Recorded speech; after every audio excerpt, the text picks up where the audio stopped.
Shore Arts Center, thank you very much for coming out this evening to see 12th Night. I'm Catherine Lamoureux. I'm the Artistic Director of Dragonfly Multicultural Arts. We're based in Metuchen. This is our third regular production here, and then we've done a one-act here as well. So we like to think of ourselves as part of the center. We don't have our own home, so they open up their stage to us and let us perform here. So we're very grateful to them. They're wonderful, wonderful people. You have a program, and actually I forgot to bring one. May I borrow yours? Okay, if you look in here, there's a QR code, if you have a QR code reader, or there's also a web address there.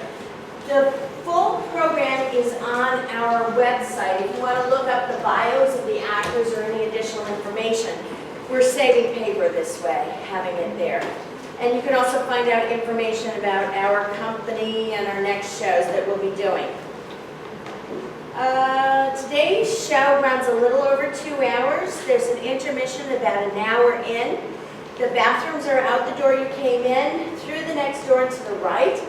And there's a very nice air-conditioned dining room that's a little further on there where you can get refreshments at intermission. The intermission lasts 10 minutes. Please turn off your cell phones and please no flash photography. And I think that's it. And thank you very much for coming. Welcome to the show.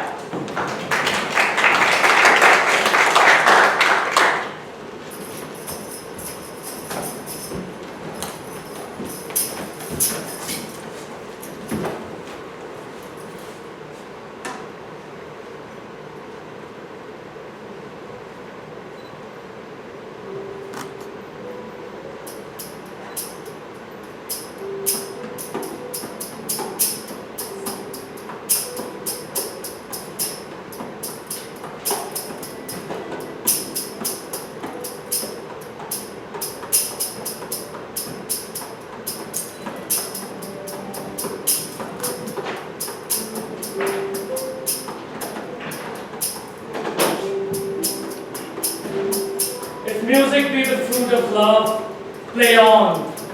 Give me excess of it, that surfeiting the appetite may sicken and so die. O spirit of love, how quick and fresh art thou, that notwithstanding thy capacity recedeth as the sea, not enters there of what validity and bits soe'er, but falls into abatement and low price, even in a minute. So full of shapes is fancy that it alone is high fantastical. Will you go hunt, my lord? What, Uriel? The heart. Why, so I do, the noblest that I have. When mine eyes did see Olivia first, methought she purged the air of pestilence. That instant was I turned into a hart, and my desires like fell and cruel hounds ever since pursue me. How now, what news from her? So please, my lord, I might not be admitted, but from her handmaid I do return this answer. She like the cloisters locks all veils in dark, and water her chamber once a day with eye of bending brine. All to the season of mother's dead love, which you would keep fresh and lasting in her sad remembrance. Was she that had the heart of that fine frame to pay this debt of love, but to a brother? How will she love when liver, heart and brain, these sovereign thrones are all supplied and filled for sweet perfections with one self-king? Away before me to sweet beds of flowers, love thoughts lie rich when canopied with bowers.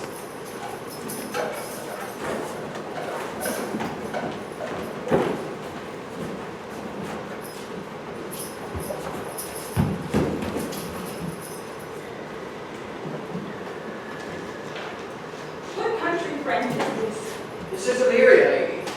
And what am I to do in Illyria? My brother, he's in Elysium.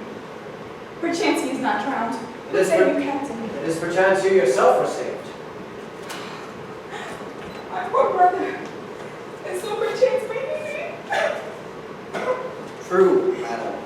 But, to comfort you a chance, assure yourself, when our ship did split, you and the poor number saved with you hung onto our driving boat, I saw your brother, most provident in peril, bind himself to a strong mast that lived upon the ocean, where much like Arion on the dolphin's back, he made acquaintance with the waves so long as I could see. For saying so, there's gold. My own escape unfolded to my hope, where to thy speech serves for authority the likes of him. Knowest thou this country?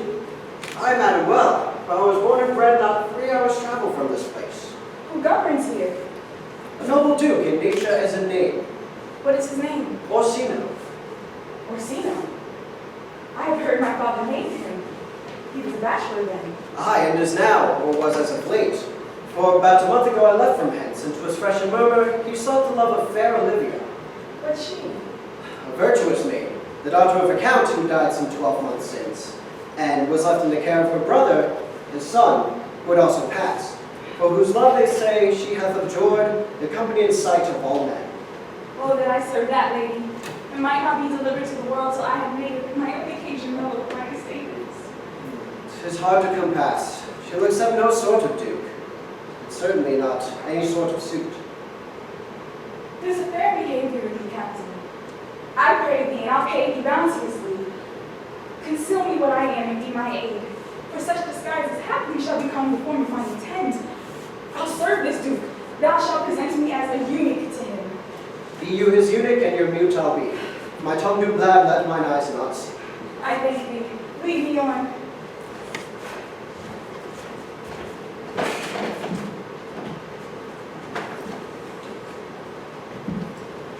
What a plague means my niece to take the death of her brother thus? I'm sure care's an enemy to life. Why, my troth, Sir Toby, you must come in earlier nights. Your cousin, my lady, takes great exceptions to your late hours. Let her accept. Accept. Aye, but you must confine yourself within modest limits of order. Oh, confine. I'll confine myself, no fine when I am. These clothes are good enough to drink in, so be these boots too. And be they not, let them hang themselves in their own straps. That quaffing and drinking will undo you. I heard my lady speak of it yesterday, and of a foolish knight you brought in one night here to be her wooer. Oh, Sir Andrew Aggie-Cheek? Aye, he. Well, he's as tall a man as any little area. What's that to the purpose? Why, he has 3,000 ducats a year. Aye, and he'll have but a year of all those ducats. He's a very fool and a prodigal. Fine upon you to say so. Plays the field again, boy. Speaks 3 or 4 languages, word for word, without book, and has all the good gifts of nature. He hath indeed. Almost natural.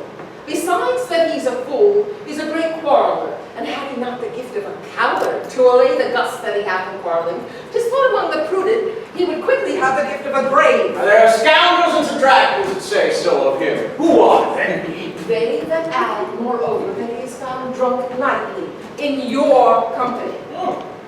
And drinking healths to my niece. I'll drink to her as long as there is passage in my throat and drink in Illyria. It's a coward and a cloister who will not drink to my niece. Why, wench, here comes Sir Andrew Aggie-Face! Sir Toby Belch, outhouse, Sir Toby Belch. Sweet Sir Andrew! Bless you, they're true. And you too, sir. What cost, Sir Andrew? Cost? What's that? My niece's chambermaid. Good mistress Accost. I desire better acquaintance. Oh, My name is Mary, sir. Oh, good mistress Mary Accost. I desire better acquaintance. oh, you mistake, knight. The cost is board her, woo her, front her, assail her. Oh, by my troth, I would not undertake her in such company. Is that what Accost means? Fare thee well, gentlemen. Fair maiden, fair maiden, do you have fools in hand? Why, sir, I have not you by the hand. Oh, marry, but you shall have. And here's my hand. Now, sir, fault is free. I prithee bring your hand to the buttery bar and let it drain.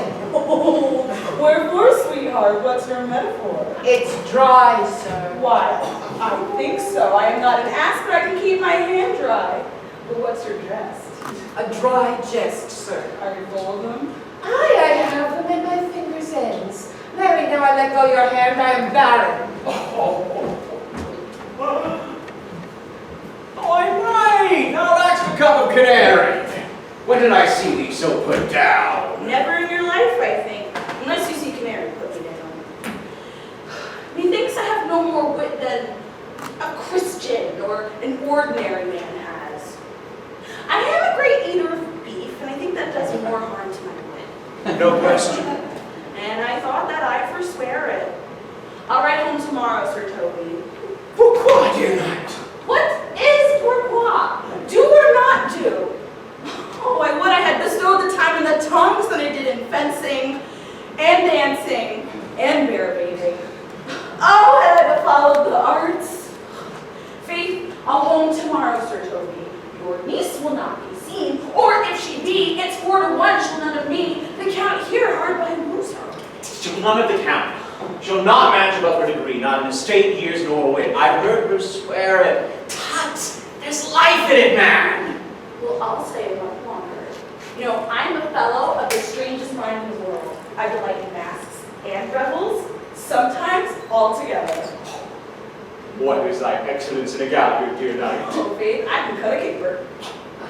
Wherefore are these things hid? Wherefore have these gifts a curtain drawn before them? Shall we set about some revels? What shall we do else? Let me see the caper. Ah! Well. Oh, higher! Higher! Woo! Oh.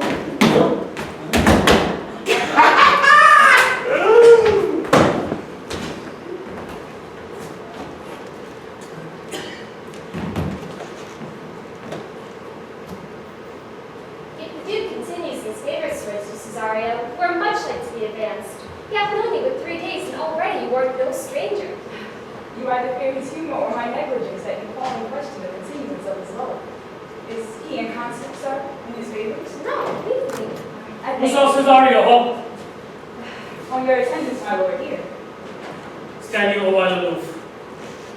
Cesario, thou knowest no less but all. I've unclasped to thee the book even of my secret soul. Therefore, good youth, address thy gate unto her, be not denied access. Stand at her doors and tell them that thy fixed foot shall grow till thou have audience. Sure, my noble lord. If she be so abandoned to her sorrow as it is spoke, she never will admit me. Be clamorous and leap all civil bounds rather than make unprofited return. Say I do speak with her, my lord. What then? Well then, unfold the passion of my love. Surprise her with discourse of my dear faith. It shall become thee well to act my woes. She will attend it better to thy youth than in a nuncio of more grave aspect. I think not so, my lord. Dear lad, believe it, for they shall yet belie thy happy years that say thou art a man. Diana's lip is not more smooth and rubious. Thy small pipe is as the maiden's organ, shrill and sound, and all is semblable of a woman's part. I know thy constellation is right apt for this affair. You'll prosper well in this, and thou shalt live as freely as thy lord, with all his fortunes thine. I'll do my best to woo your lady.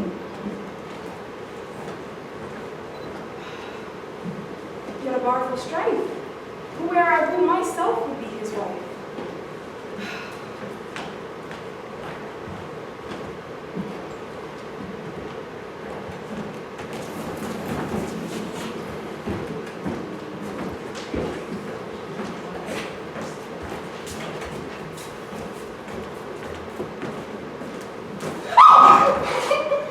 Nay, either tell me where thou hast been, or I will not open my mouth so wide as a bristle may enter by way of thy excuse. My lady will hang thee for thy absence. Let her hang me. He that is well hanged in this world need fear no colors. Yet either you will be hanged for being so long absent, or to be turned away. Is that not as good as a hanging to you? Many a good hanging prevents a bad marriage, and for turning away, let summer bear it out. If Sir Toby were to leave drink, thou art as witty, peace, ease, flesh as any in Illyria. Peace, you rogue, no more of that. Here comes my lady. Make your excuse wisely, you are best. Content be thy will, put me in good fooling. Wits that very oft think they have thee, do very oft prove fools, and I being sure I lack thee, may pass for a wise man. For better a witty fool than a foolish wit. God bless thee, lady!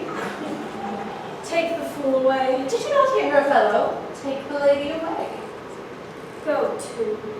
You're a dry fool, I'll no more of you. Besides, you grow dishonest. Two faults, good Madonna, which drink in good company will mend. For, give the dry fool drink, then he is no longer dry. Bid the dishonest man to mend himself. If he doth mend, he is no longer dishonest. And if he cannot, let the tailor mend him. For anything that is mended is but patched. The lady bade take away the fool. Again I say, take away the lady. Sir, I beg them take away you. Misprison in the highest degree. Miss Madonna, give me leave to prove you a fool. Can you do it? Dexterously, good Madonna. Make your proof. Good Madonna, why mournest thou? Good fool, for my brother's death. I believe his soul is in hell, Madonna. I know his soul is in heaven, fool. I'll better mourn you for his soul being in heaven. Take away the fool, gentlemen. How think you of this fool, Malvolio? Does she not mend? Yes, and shall do. The pangs of death shake her. Infirmity, that decays the wise, I'll ever make the better fool. God send you, sir, a speedy infirmity for the better increasing your folly. Sir told we sworn that I am no fox. He would not pass his word for a tuppence to say that you are no fool. What say you to that, Malvolio? I marvel your ladyship takes delight in such a barren rascal. I saw her put down the other day, with an ordinary fool that has no more brain than stone. Look you now, she's out of regard already. Unless you laugh when this occasion, she's gagged. I protest I take these wise men that crow at these set kind of fools no better than a fool's aim. Oh, you are sick of self-love, Malvolio, and taste with a distempered appetite.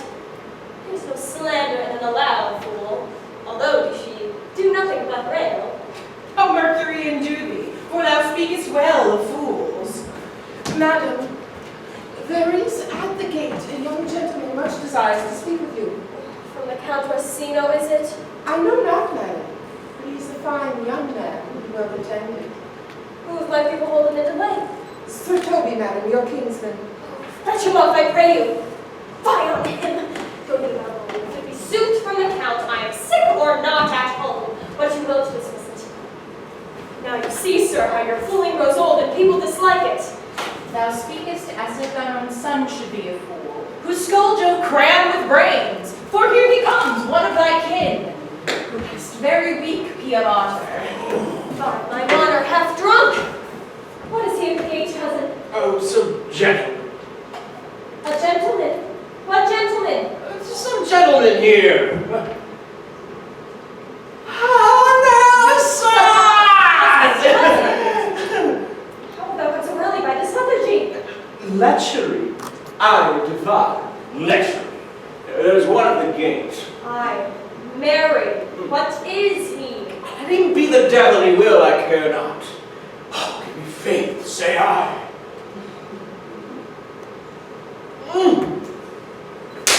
That's all one. What's a drunken man like? Fool. When a drowned man, a fool, and a madman. The first drug both he fools him, the second mads him, and the third drowns him. Go thou and seek the coroner, for he is in the third degree of drink.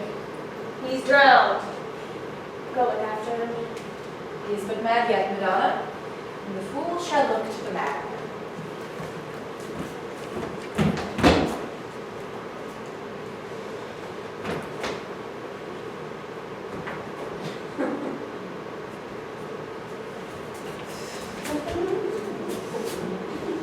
Madam, yon young fellow swears he will speak with you. I told him you were sick. He takes on to understand so much, and therefore comes to speak with you. I told him you were asleep. Seems to have foreknowledge of that too, therefore comes to speak with you. What is to be said to him, lady? He's fortified against any denial. Tell him he shall not speak with me. Has been told so. And he says he'll stand at your door like a sheriff's post and be the supporter of a bench, but he will speak with you. What kind of man is he? Why, mankind. What manner of man? A very ill manner. He'll speak with you, will you or no? What personage and years is he? Not yet old enough for a man, not young enough for a boy. He's very well favored and speaks very shrewishly. One would think his mother's milk were scarce out of him. approach. Call on my gentlewoman. Gentlewoman, my lady calls! Come, give me my veil. Throw it on my face will once more your Orsino's embassy.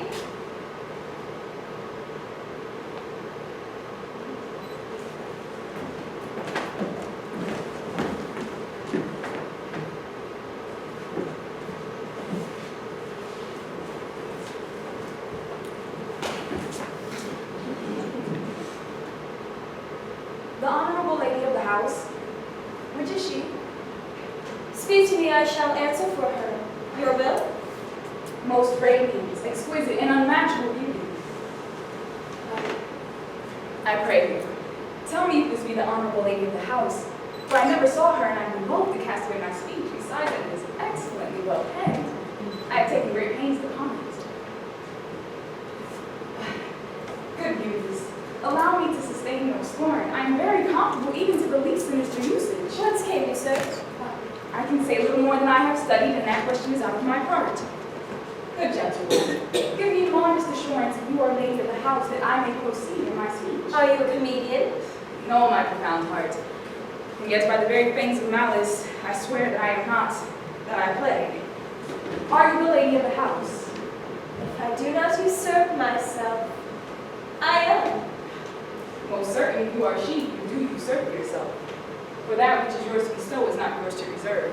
But this is from my commission. I will own with my speech in your praise and show you the heart of my message. Come to what's important in it. I forgive you the praise. Alas, I have taken great pains to study it, and 'tis poetical. It is more the like to be feigned. I pray you, keep it in. I heard you were saucy at my gates, and allowed your approach rather to wonder at you than to hear you. If you be not mad, be gone. If you have reason, be grief. 'Tis not that time of mood with me to make one so skipping a dialogue. Will you hoist sail, sir? Here lies your way. No, good swabber, I shall hold here a little longer. Some multiplication for your giant, sweet lady. Tell me your mind. I am a messenger. Sure, you have some hideous matter to deliver, when the courtesy of it is so fearful. Speak your office. It alone concerns your ear. I bring no overture of war, no taxation of homage. I hold the olive in my hand. My words are as full of peace as matter. Yet you began rudely. What are you? What would you? The rudeness that have appeared to me have I learned from my entertainments. What I am, what I would be, are as secret as maidenhead. To your ears, divinity; to any other's, profanation. Give us the place alone. We will hear this divinity.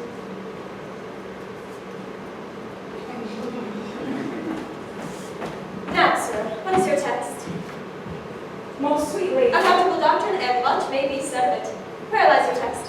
in Orsino's bosom, In his bosom? In what chapter of his bosom? to answer by the method in the verse of his heart. Oh, I have read it. This heresy. Have you no more to say? Good madam, let me see your face. Have you any permission from your lord to negotiate with my face? You are now out of your text. But we will draw the curtain and show you the picture.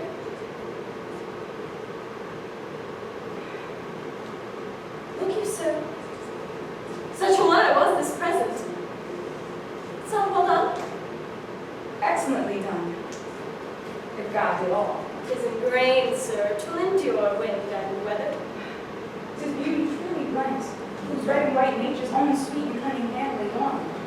Lady, you are the coolest she alive, and you will lead these graces to the grave and leave the world no copy. Oh, sir, I would not be so hard-hearted. I will give out divers schedules of my beauty. It shall be inventory, and every particle and utensil labeled to my will, as I do. Tulips in different red. Item 2 brown eyes with lids to them. Item 1 neck, 1 chin, and so forth. Were you sent hither to praise me? I see you what you are. You are too proud. But if you are the devil, you are fair. My lord and master loves you. Oh, but such love could be recompensed when you were crowned the nonpareil of beauty. How does he love you? With adoration, with fertile tears, with groans that thunder love, with sighs of fire. Your lord does know my mind. I cannot love him. And I suppose him virtuous. know him noble, of great estate, a fresh and stainless youth, a gracious person, but yet I cannot love him. He might have took his hand so long ago. If I did love you in my master's flame, with such a suffering, with such deathly light, and your denial, I would find no sense. I would not understand it. Why? What would you? Make me a little cabin at your gate, and call upon my soul within the house. Write loyal cantons of contented love and sing them, even in the dead of night.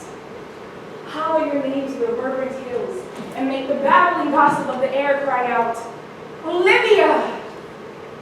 Oh, you should not rest between the elements of air and earth, but you should pity me. You might too much. What is your parentage?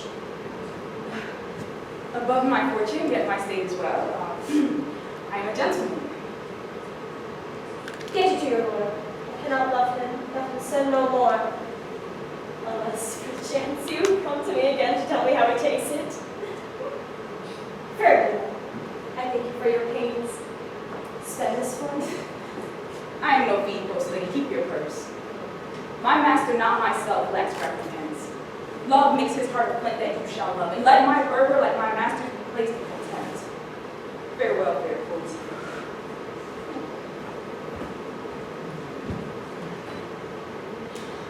What is my parentage?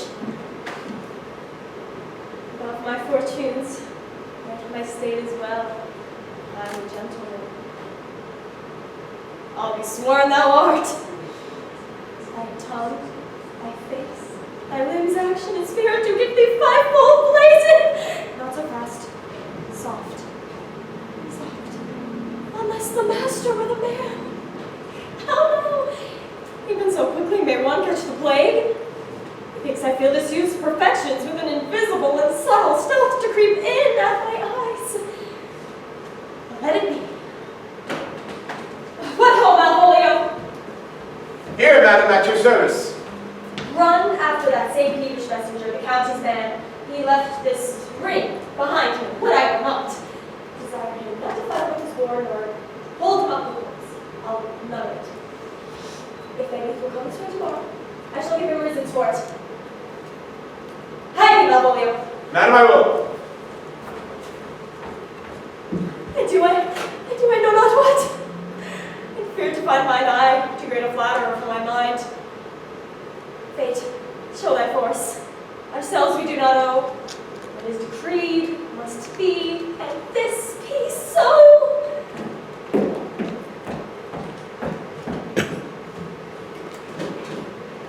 Will you stay no longer? Won't you not that I go with you? By your patience, no. My stars shine darkly over me. Therefore I shall crave of you your leave, that I may bear my evils alone. Let me know if you whither you are bound. No sooth, ma'am. My determinate voyage is that of mere extravagancy. You must love me, Antonio. My name is Sebastian, which I called Rodrigo. My father is that Sebastian of Meslin, whom I'm sure you've heard of. He left behind him myself and his sister, both born within an hour. And if the fates had so had it, would be so had ended. But you, ma'am, altered that. For some time before you took me from the breaches of the sea, was my sister drowned. Alas, the day. A lady, ma'am. Though it was said she bore much resemblance of me, yet of many accounted beautiful. She bore a mind that not even envy could call unfair. She is drowned, though, with salt water, and I do drown her remembrance again with one. If you'll not murder me for my love, let me be your servant. No, fare thee well at once. I am bound to the Count Orsino's court. Farewell. The gentleness of all the gods go with me. I have many enemies in Orsino's court, else I would very shortly see thee there. But come what may, I adore thee, so that danger shall seem sport, and I will go.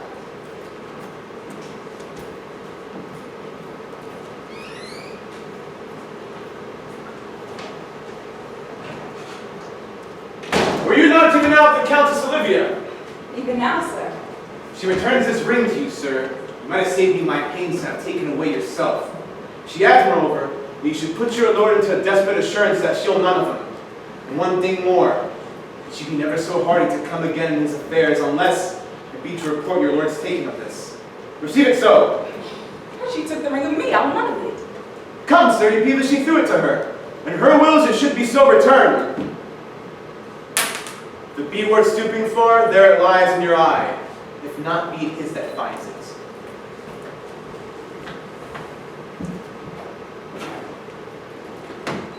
I left no ring with her. What needs this lady? Fortune forbid my outsides have not charmed her. She made good view of me, indeed. So much methought her eyes had lost her tongue, for she did speak in starts distraught. She loves me. Sure. The cunning of her passion invites me in this churlish messenger. None of my lord's ring, why he sent her none.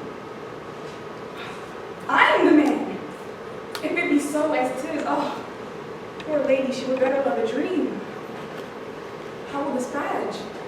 My master loves her dearly, and I, poor monster, fond as much on him, and she, mistaken, seems to dote on me. What will become of this? As I am man, my state is desperate for my master's love. As I am woman, alas the day. With thriftless sigh shall poor Olivia breathe. Oh, time, thou must untangle this, not I. This is too hard not for me to untie.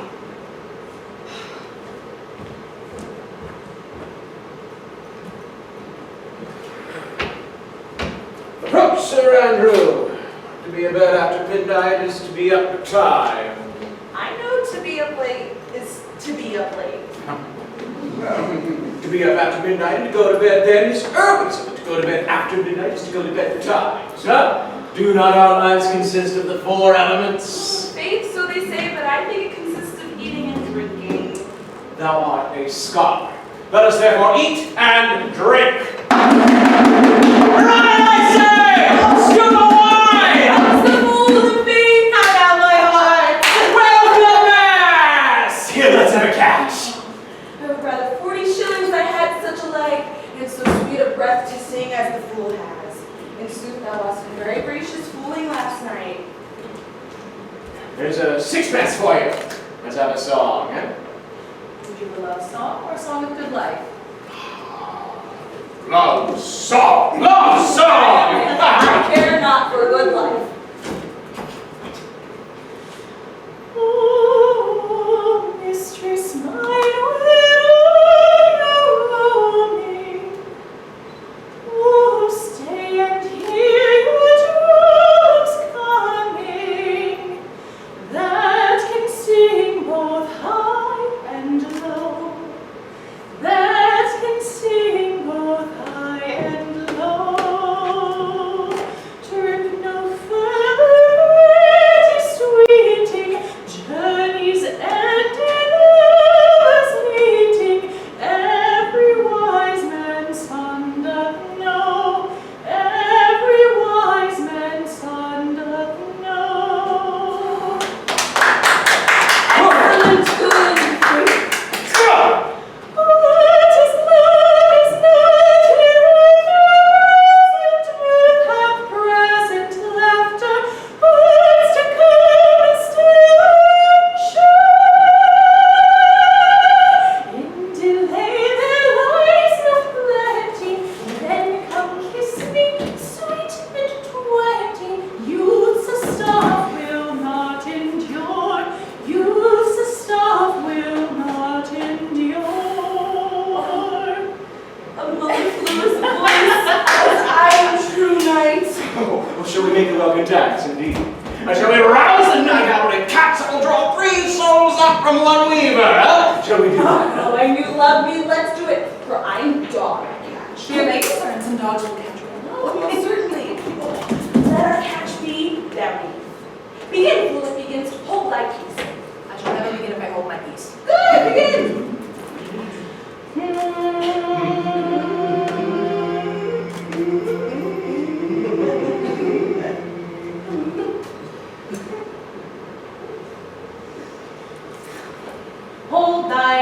peace, I pray thee, hold my peace, I thou pray thee, have peace, hold I my pray thee, hold my peace, peace,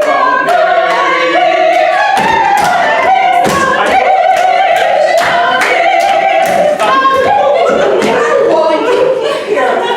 My lady had not told your steward Malvolio made him turn you out of doors. Never trust me. 3 merry men be we. Oh, am I not consanguineous? Am I not of her blood? Chilly Valley lady, there dwelt a man in Babylon.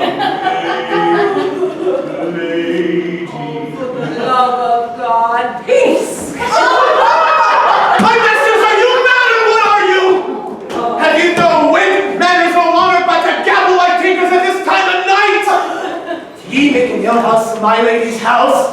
Is there no respective place, person, no time in you? Keep time, sir, in our captives. Snake! Ah! Sir Toby, I must be wrong with you. My lady bade me tell you that though she harbors you as kinsman, she's nothing allied to your disorders. You can separate yourself from your misdemeanors. You are welcome to this house. If not, if you please me take leave of her.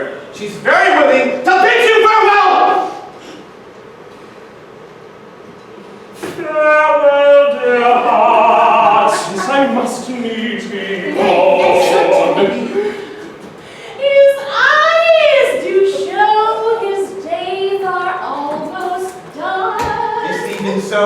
But I shall never die. Sir Toby, there you lie. Much credit to you. I bid him go. And what if you do? Shall I bid him go and spare not? No, you dare not. Oh, out as tune, sir, ye lie. Art thou more than a steward? Dost thou think because thou art virtuous there shall be no more cakes and ale? Stupid wife, Maria. Mistress Mary, if you prize my lady's favor at anything more than contempt, you would not give means to this uncivil rule. She shall know of this. By this hand! Shake your ears! You know, 'twere as good a deed as a drink when man's a-hungry, to challenge him to the field, and then break promise with him to make a fool out of him. Oh, do it, knight. I'll write thee a challenge and deliver thy indignation by word of mouth. Sweet Sir Toby, have patience for tonight. Since the youth of the counts was today with my lady, she is much out of quiet. For Monsieur Malvolio, let me alone with him. If I cannot goad him into an A-word and turn him into a common recreation, never think that I have the wits to lie straight in my bed. I know I can do it. Well, possess us. Tell us something of him. Sometimes Sir Mary is kind of a Puritan. If I knew that, I would have beat him like a dog. For being a Puritan? Thy exquisite reason, dear knight? I don't have exquisite reason for it. I just have reason good enough. Devil of a Puritan that he is, or anything constantly but a time pleaser, an affectionate ass who cons state without book and utters it by great swaths, best persuaded of himself, so crammed as he thinks with excellences, that it is his grounds of faith that all who look on him love him. And it is on that vice in him that my revenge will find notable cause to work. What wilt thou do? I will drop in his way some obscure epistles of love, wherein, by the color of his beard, the shape of his leg, the manner of his gait, the expression of his eye, forehead, and complexion, he shall find himself most feelingly personated. I can write very like my lady Eunice. On a forgotten matter, we can hardly tell the distinction of our hands. I smell a device. I have it in my nose too. Yeah, he shall think by the letters thou sendest him that they come from my niece and that she is in love with him. My purpose is indeed a horse of that. And your horse will make an ass of him. Ass, I doubt not. It will be admirable. Sport royal, I warrant you. I will plant the two of you, and let the fool make the third, where he shall find the letter. Observe you his construction of it. For tonight, to bed. And dream on the event. Farewell. Oh, good night.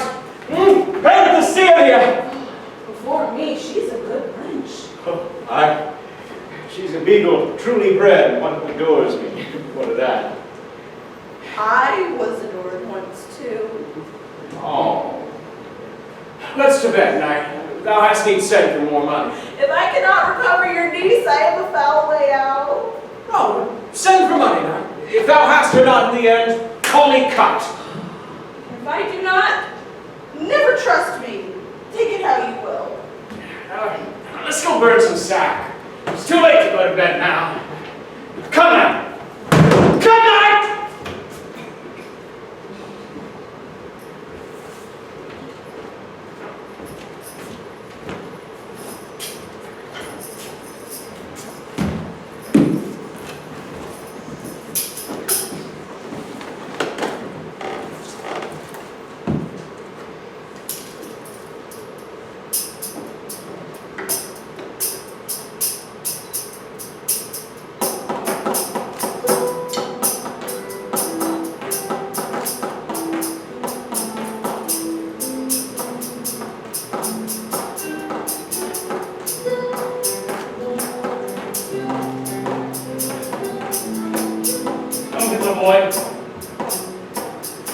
Whatever thou shalt love, in the sweet pangs of it, remember me. For such as I am, all true lovers are, unscathed and skittish in all motions else, save in the constant image of the creature that is beloved. How dost thou like this tune? It gives a very echo to the secret of its throne. Thou dost speak masterly. My life upon young, though thou art, thine eye had stayed upon some favor that it loves, hath it not, boy? A little by your favor. What kind of woman is? Of your complexion. She is not worth thee then. What years he faith? About your years, my lord. Too old by heaven. Let still the woman taken out within herself. For boy, however we do praise ourselves, our fancies are more giddy and unfirm, more longing, wavering, sooner lost and won than women's are. I think you're well, my lord. Then let thy love be younger than thyself, or thy affection cannot hold the bent. For women are as roses, whose fair flower, being once displayed, doth fall that very hour. And so they are, alas that they are so, to die even when they to perfection grow. Ah, fellow, come. The song we had last night. Mark it, Cesario. It is old and plain. It is silly, soothed, and dallies with the innocence of love, like the old age. Are you ready, sir? Aye, will you sing?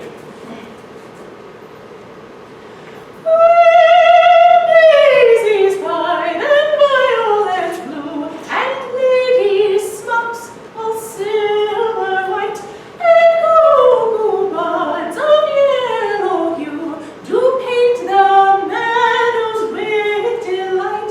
The cuckoo then on every tree mocks married men, for thus sings he,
thy pains.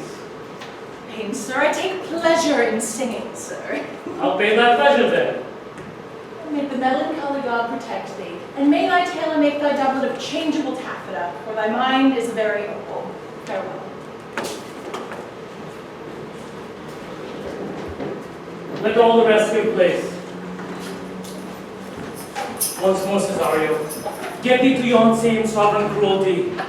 Tell her, my love, more noble than the world, prizes not quantity of dirty lands. The powers that fortune hath bestowed upon her, tell her I hold as giddily as fortune. But if she cannot love you, sir, I cannot be so answered. sooth, you must. Say that some lady, as perhaps they might, have for your love as great a pain of heart as you have for Olivia. You cannot love her. You tell her so. Must she not then be answered? There's no woman's side that can bide the beating of so strong a passion as love doth give my heart. But mine is all as hungry as the sea, and can digest as much.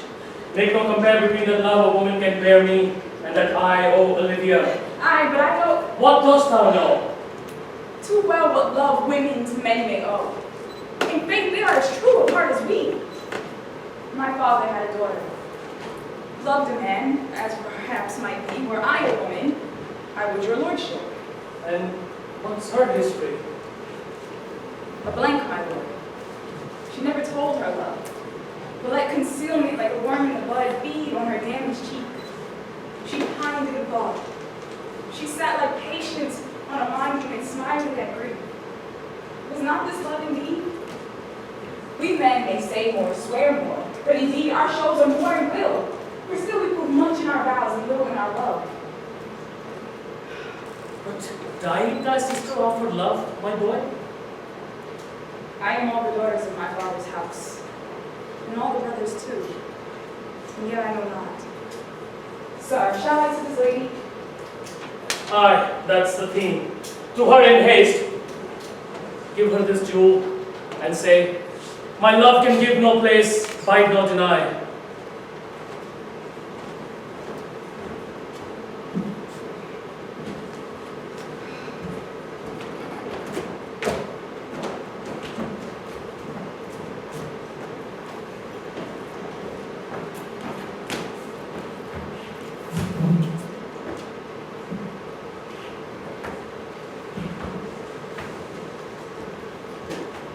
Come thy way, Signor Fabian. Nay, I'll come.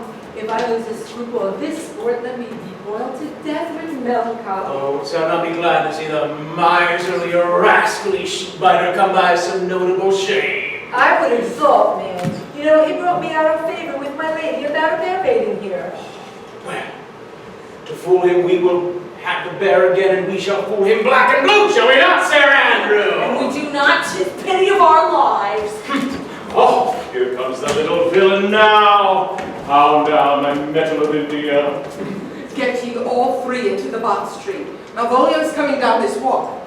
He's been yonder in the sun practicing behavior to his shadow this half hour.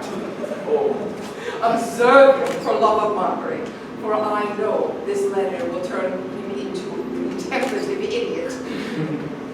Close, in the name of justice.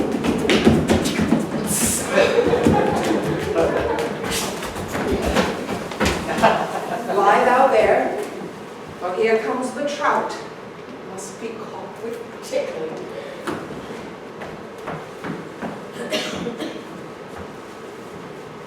Is good fortune? Also.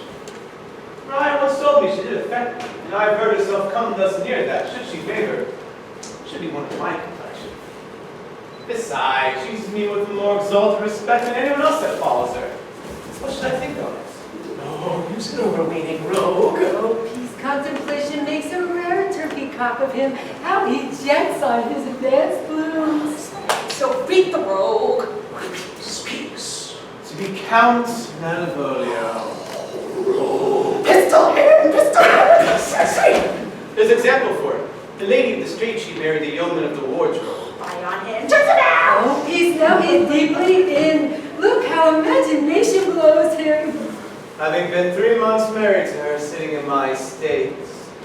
Move or a stone to hit him in the eye. Going monsters about me in my branched up in gowns, having come from a daybed where I've left Olivia sleeping. Brimstone. Peace. And then, to have the humors of state, telling them I know my place inside, what they should do theirs, to ask for my kinsman Toby. Shadows! Peace, now. 7 of my men make out for him. I frown a while, perchance wind up my watch, or play with my some fine jewel. Toby approaches and curtsies there to me. Go shut this fellow live! Although our silence be dropped from my split cars, yet peace. I extend my hand to him thus, quenching my familiar smile with an austere regard of control. Does not Toby take you below the lips then? Saying, Cousin Toby, my fortunes having cast me upon your niece give me this prerogative of speech. Wait. You must amend your drunkenness. Out, scab! They are patient till we break this in news of our plot. Besides, who is the treasure of your time with a foolish knight? That's one, Sir Andrew. I knew 'twas I for many to call me fool. What employment have we here? Now is the woodcock near the gin. By my life, this is my lady's hand. These be her very C's, her U's and T's, and thus makes she a great P's. It is in contempt of question her hand. Her C's, her U's, and her T's. Why is that? To the unknown beloved, this and my good wishes. Her very phrase is soft, and the impression will increase with which she is to seal. 'Tis my lady. Who should this be? This wins him liver and all. Jove knows I love, but who? Lips do not move, no man must know. No man must know. This should be the Malvolio? Oh, excellent, what say I? I may command my door, with silence like a Lucrece knife, with bloodless stroke my heart doth gore. M-O-A-I doth swing my life. Oh, Mary, hang thee, rock. M-O-A-I doth swing my life. Nay, but first let me see. What dish of poison has she dressed him? I may command my door. Why, she may command me. I serve her, she is my lady. Why, this is evidence any form of capacity. What should that athletic position portend? I can make that resemble something in me softly. M-O-A-I. Why, make up that he is now in a cold sand. M. Malvolio. And why that begins my name? Did not I say he would work it out? The cur is excellent at faults. But A should follow, but O does. Oh, God, make him cry, oh. Then I comes behind. And you had any eye behind you, you might see more traction at your heels than fortunes before you. M-O-A-I. Every one of these letters run my name, soft. Here follows prose. If this bonds of thy hand revolve, and my stars am above thee, but be not afraid of greatness. Some are born great, some achieve greatness, and some have greatness thrust upon them. The opposite of the kinsman, surly with servants, and let thy tongue tang arguments of state. She thus advises thee that sighs for thee. Remember who commended thy yellow stockings, and wished to see thee ever cross-gartered, I say remember.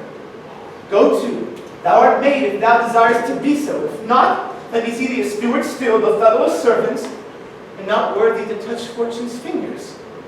Farewell, she that would alter services with thee, the fortunate and happy. Oh, this is open. I will be proud, I will baffle Sir Tony. I do not fool myself to let imagination jade me, for every reason excites to this, that my lady loves me.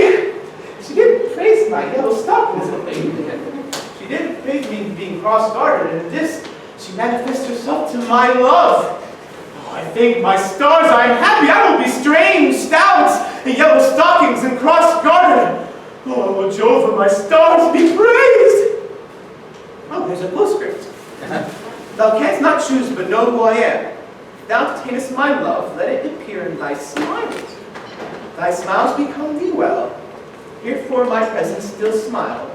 Dear thy sweet, I prithee. Jove, I thank thee. I will smile. I will do everything that thou wilt have me.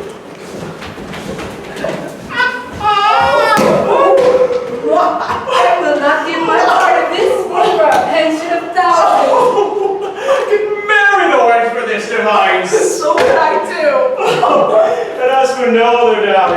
such another jest. Nor I neither. Here comes a noble go-getter. Why, thou hast him in such a state that when the image of it leaves him, he must run mad. Nay, what say true does work upon him? Like Aqua really on a midwife. If you will see the fruit of our sport, mark you his first approach before my lady. He will come to her in yellow stockings, and 'tis a color she abhors, and cross-gartered, a fashion she detests. And he will smile on her, this being so unsuitable to her disposition, as addicted to a melancholy as she now is, that it cannot but turn him into a notable content. Oh, if you will see it, follow me. Oh, to the gates of Tartar, thou most excellent devil of wit!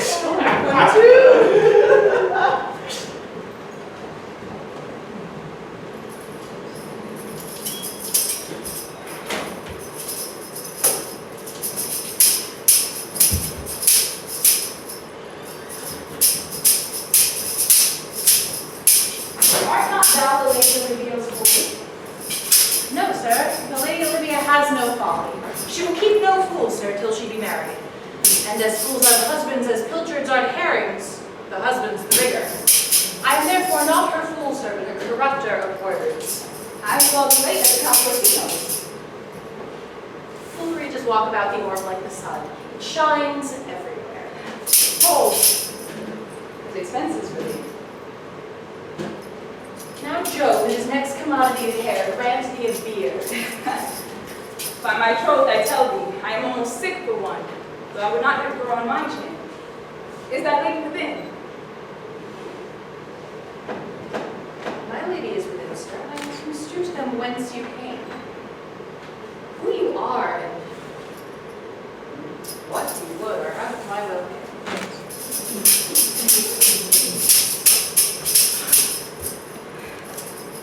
I thought I was wise enough to play the fool.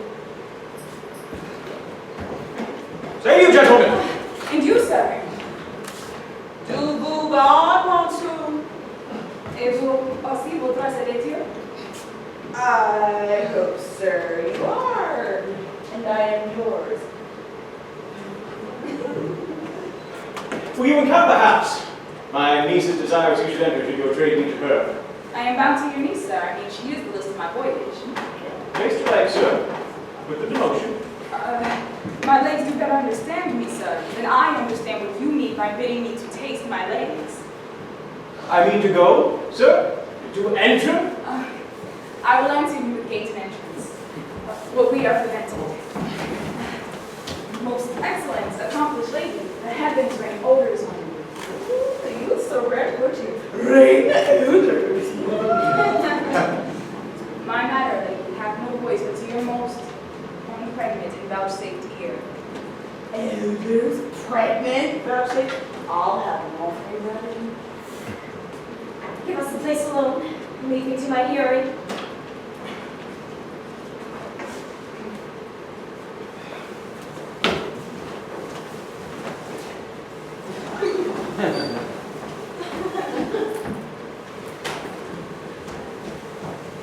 Give me your hand, sir. My duty, madam, and most humble service. What is your name? Cesario is your servant's name, fair princess. My servant. You are a servant to the Count Orsino, you. And he is yours. And his must needs be yours. Your servant's servant is your servant, madam. For him, I think not on him. For his thoughts, for they were blanks rather than filled with me. Madam, I come to wet your gentle thoughts on his behalf. Oh, I pray you, we never speak again of him. But would you undertake another suit? I'd rather hear you to solicit that than music from the spheres, dear lady. Give me leave, beseech you. I had send after the last enchantment you did here, or bring in chase of you. So did I amuse myself, my servant, and I fear me, you. Under your hard construction must I sit, to force that upon you in a shameful cutting which you knew none of yours. What might you think? I paid you. That's a degree to love. No, not a grease. 'Tis a vulgar proof that very often you pity enemies. Why, then, methinks 'tis time to smile again. Be not afraid, good youth. I will not have you. Yet, when wit and youth is come to harvest, your wife is like to reap a proper man. There lies your way. Due west.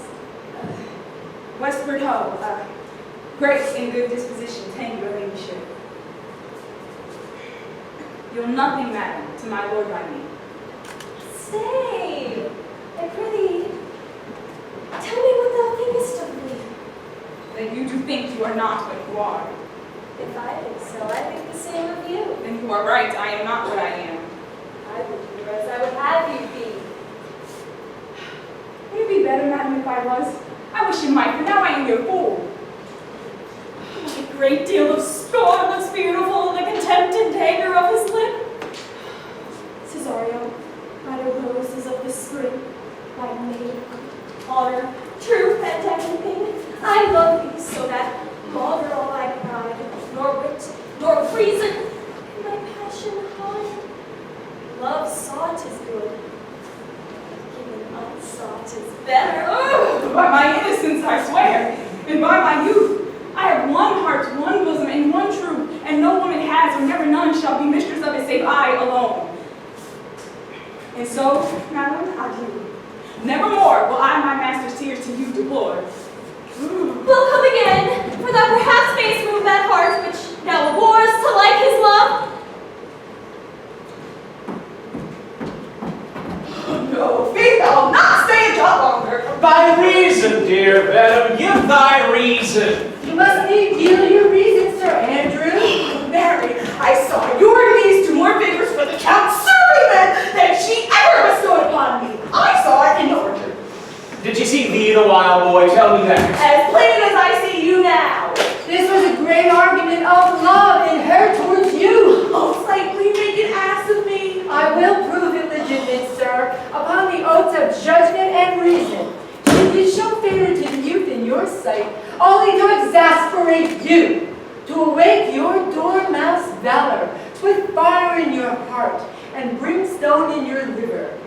You should then have accosted her, and with some excellent jest fired you from the mint. You should have banged the youth into dumbness. You are now sailed into the north of my lady's opinion, unless you do redeem it by some laudable attempt either of valor or policy. And be anyway, let it be with valor. Policy I hate. Then build me thy fortunes upon the basis of valor. Challenge me, the council invited. Hurt him in 11 places, my niece will take note of it. And assure thyself, there is no love broker can prevail with man's commendation with woman than report of valor. There's no way but this, Sir Andrew. Will either of you bear me a challenge to him? Go.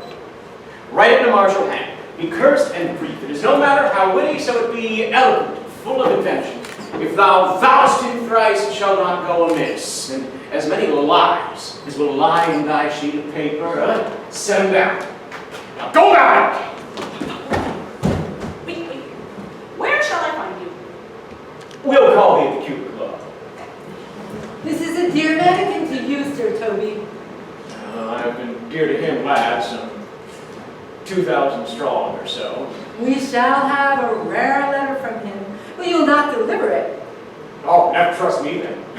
And by all means, stir on the youth to an answer. For Andrew, if he were open, you found so much blood in his liver as would clog the foot of a flea. Well, I'll eat the rest of the anatomy. And his opposite, the youth, bears in his visage no presage of cruelty. Oh, look how the youngest red of 9 comes. If you desire to laugh yourself into stitches, follow me. Yon dull Malvolio was turned heathen. A very renegade, for no Christian could believe such impossible passages of grossness. He's in yellow stockings. And cross-gartered. Most villainously. I have dogged him like his murderer. He does obey every point of the letter I dropped to betray him. He does smile his face into more lines that are in the new map. You have never seen such a thing as 'tis. I can hardly forbear hurling things at him. I know my lady will strike him, and if she do, he will take it as a great favor and smile upon her. Bring us where he is.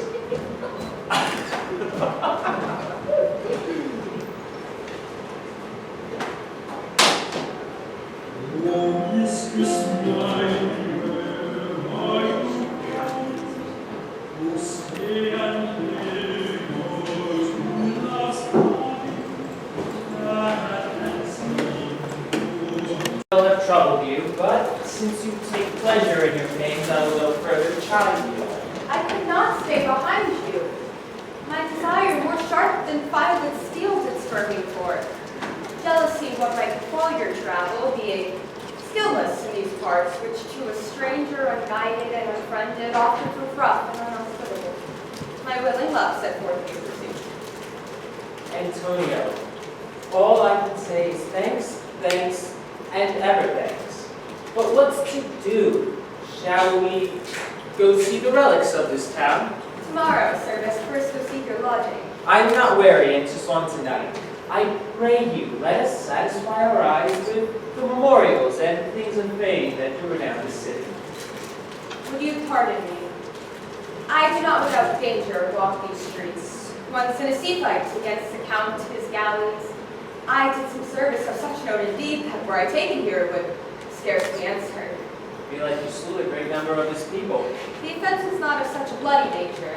It might have been answered in repaying what we took from them, which, for traffic's sake, most of our city did. Only myself stood out, for which I relapsed here I shall pay dear. Do not then walk too open. It doth not fit me. Hold, sir, here's my purse. In the south suburbs at the Elephant is the best to lodge. I will bespeak our diet, whilst you beguile the time and feed your knowledge with viewing of the town. There you shall have it. Why I your purse? Haply your eye shall light upon some toy you have desired to purchase. And your store, I think, is not for idle market, sir. Then I'll be your purse bearer and leave you for an hour. To the Elephant. I do remember.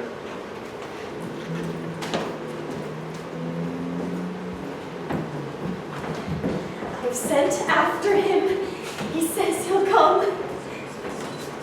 How shall I feast him? What bestow of him? For youth is bought more often begged or borrowed.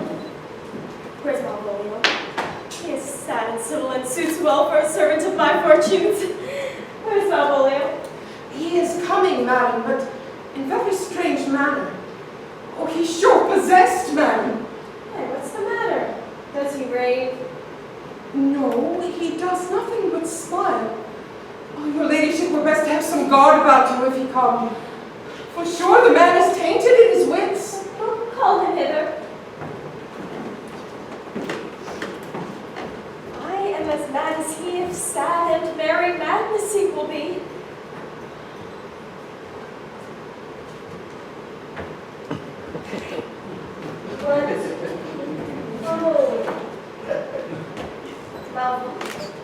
Sweet lady, Smile, thou. Sent for thee upon a sad occasion. sad? I could be sad, lady.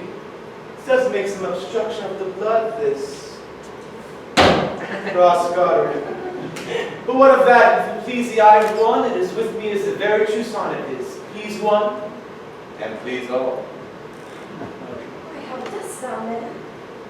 What is the matter with thee? Not black in my mind, though. Yellow in my legs. It did come to his hands, and command shall be executed. I think we do know the sweet Roman hands. Wilt thou go to bed, Malvolio? To bed? Aye, sweetheart. And I'll come to thee. Comfort thee. And so, smile so, and kiss thy hand so oft. Why did appear you with such ridiculous boldness before my lady? Be not afraid of greatness. 'Twas Loretz. What meanest thou by that, Malvolio? Some are born great. Some achieve greatness. What sayest thou? And some have greatness thrust upon them. Heaven restore thee. Remember who commended thy yellow stockings, Thy yellow stockings. and wish to see thee cross-guarded. Cross-gartered. Go to, thou art made if thou desirest to be so. Am I made? If not, let me see thee a servant still. Why, this is a very midsummer madness. Madam, the young gentleman of the Count Orsino's is returned. I can hardly entreat him back. He attends your ladyship's pleasure. I will come to him. Uriah, let this fellow be looked to. Where's my cousin Tony? Let some of my people have a special care on him. I will not have him miscarry for the half of my dowry.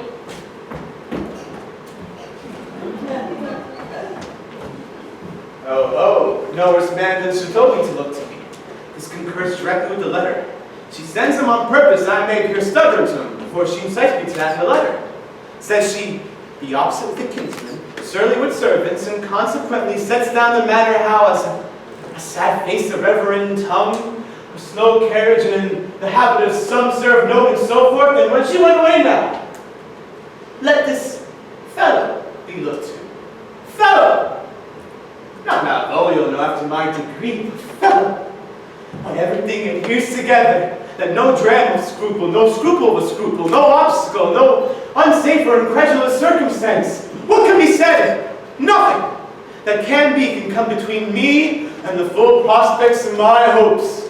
Oh, Jove, not I to do of this, and he is to be thanked. Which way is he in the name of sanctity? If all the devils of hell be drawn in, the Dread Legion himself possessed him yet, I'll speak to him. Here he is, here he is.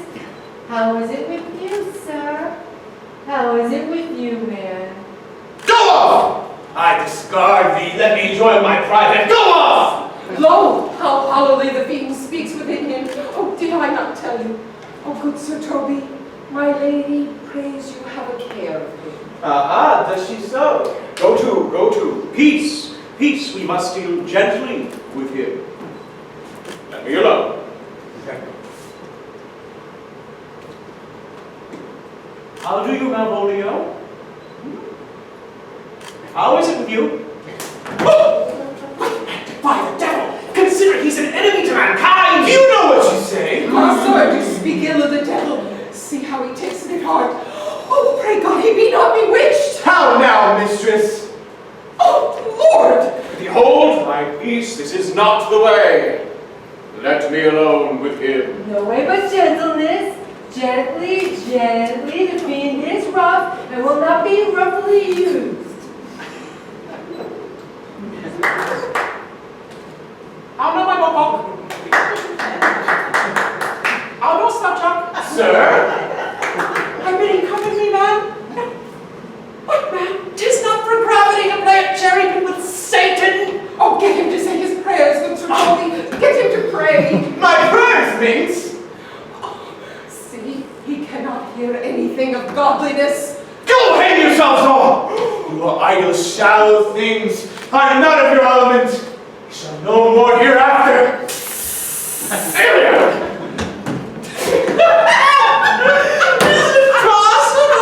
Playing on stage now, I could condemn it as improbable fiction. Every genius has taken the infection of the device, man! Nay, but unless the device take air and taint. We shall make him mad indeed. Oh, the house will be the quieter. Let us have him in a dark room and bound. My niece is already in the belief that he is mad. We may therefore carry it thus for our pleasure and his penance, until our very past time, tired and out of breath, prompt us to have mercy on him. At which point we will bring the device to the bar and crown thee a finder of madmen. Oh, but see! More matter for May morning. Here's the challenge. Read it. I warrant there's vinegar and pepper in it. Isn't so saucy? I warrant it. Do but read. Give me.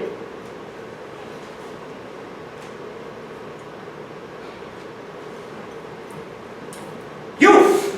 Whatsoever thou art but a scurvy fellow. Good and valiant.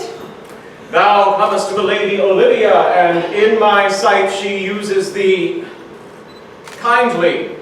Ah, but thou liest in thy throat. Very good and very brief, and to exceeding good sense, blessed. Fare thee well, and may God have mercy upon one of our souls. Your friend, as thou usest him, oh, and thy mortal enemy, Sir Andrew Aguecheek. Well, if this letter moves him not, his legs cannot. I'll do it. Oh, you may have very fit occasion for it. He is now in some commerce with my lady and will by and by depart. Go. Scout through the corner of the orchard. As soon as thou seest him, draw. And as thou drawest, swear horrible or a terrible oath with a swaggering accent, gives manhood more affirmation than ever could my fruits alone. Ah! Away! Nay, let me alone for swearing.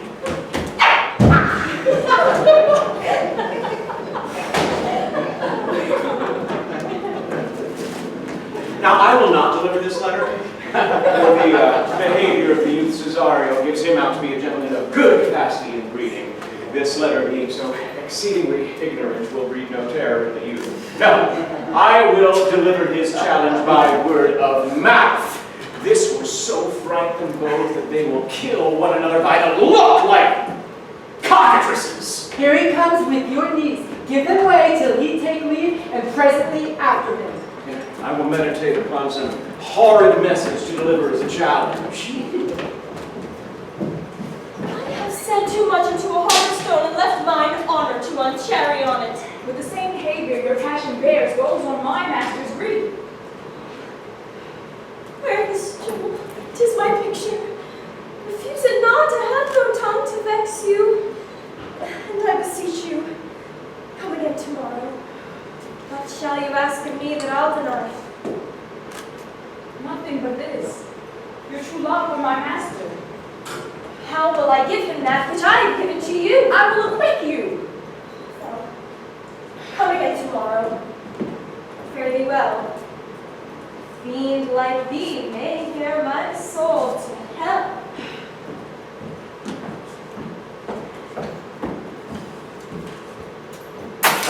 Gentlemen!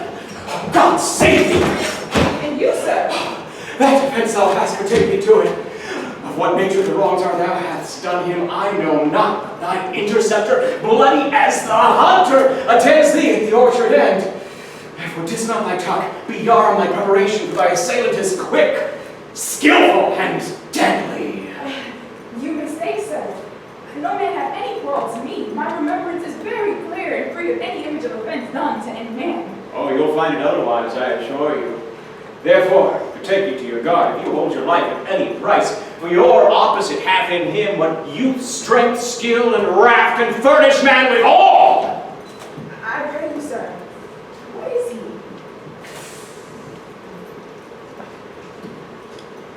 he? He is knight, but he is devil in private brawl. Souls and bodies hath he divorced 3, and his insensibility is so implacable that satisfaction can be none but by pangs of death and sepulchre. I will return again into the house and desire some conduct of the lady. I am no fighter. I've heard of some men who purposely put wrongs to others to test their valor. Be like this a man of that work? Oh, sir, no. His indignation with thee stems from a very competent injury. Therefore on, give him his desire. Back and shall not to the house, therefore on, or strip your sword stark naked, for metal you must. This is as uncivil as strange. I beseech you, do me the courteous office to know the night what my offense to him is. It's something of my negligence, nothing of my purpose. I will do so. Signor Fabian, stay you by this gentleman until my return. I pray you, sir. Do you know of this matter? I know the knight is incensed against you, but nothing of the circumstance. I beseech you, what manner of man is he? Nothing of that wonderful promise to read him by his form, as you are like to find him in the proof of his valor. He is indeed, sir, the most skillful, bloody, and fatal opposite that you could possibly find in any part of Illyria. Will you walk towards him? I will make you peace with him, if I can. Oh, I shall be much bound to you for it. I am one that would rather go with Sir Priest than Sir Knight. I care not who knows so much of my mettle.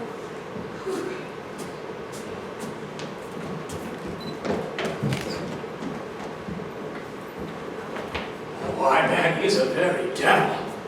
I have passed with him rapier, scabbard, and all, and he gives me the stuck-in with such a mortal motion that it is inevitable. And on his answer, he pays thee as surely as thy feet hit the ground they step on. They say he has been fencer to the Safi. Bucks on it, I'll not meddle with him. Aye, but he will not now be pacified. Fabian can scarce hold him yonder. Leg on it! And I thought he'd been so valiant and so cunning in fence. I would have seen him day after I had challenged him. No, let the matter slip, and I'll give him my horse, Grey Capulet. I'll make the motion. Here, stand here. Make a good show on it. This will end without the perdition of souls. Mary, I'll ride your horse as well as I ride you. Hey, I have his horse to take up the quarrel. I've convinced him the youth's a devil. He is as horribly conceited of him, and pants and looks pale as if a bear were at his heels.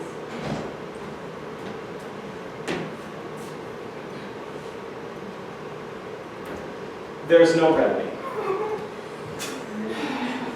Gentlemen will fight you for his oath's sake. Mary, he had better thought him of his quarrel, and finds that now scarce to be worth talking of. Therefore draw, in importance of his vow, he protests he will not hurt you. Pray God defend me. A little thing would make me tell how much I lack of a man. Give ground, if you seem furious.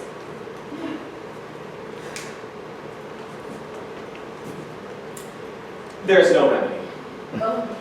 The youth will fight thee for his oath's sake. He will have one bout with thee. Here? This will end without the perdition of souls. He protests he will not hurt you. Eh? Tell it! Pray to God he keeps his oath. I assure you, sir, this is against my will.